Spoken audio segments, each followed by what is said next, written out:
ప్రస్తుతం రీమేక్ సినిమాల success rate ఎక్కువగా ఉండడంతో టాలీవుడ్తో పాటు కాలీవుడ్లో కూడా వాటి తాలూకు హడావిడి ఎక్కువగా ఉంది.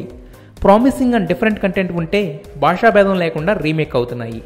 విరాట్ కోహ్లీ లవర్గా ఫేమస్ అయిన Anushka Sharma own production house start చేసి NH10 అనే సినిమాని ప్రొడ్యూస్ చేసింది. నార్త్ ఇండియా నేటివిటీలో ఉండే హానర్ కిల్లింగ్ బ్యాక్డ్రాప్లో హీరోయిన్ సెంట్రిక్ ఫిల్మ్గా రూపొందింది NH10. ఈ పాయింట్ ఆధారంగానే సందీప్ కిషన్ టైగర్ మూవీ కూడా తీశారు.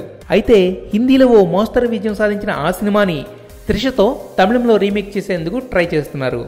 ఇక్కడ ఎటు ఆమెకు క్రేజ్ ఉంది కాబట్టి తెలుగు డబ్బింగ్ అడిషనల్. కాకపోతే త్రిష ట్రాక్ రికార్డ్కి ఈ సినిమా చేస్తే ప్లస్ అవుతుందా మైనస్ అవుతుందా అనేది చెప్పడం కష్టం.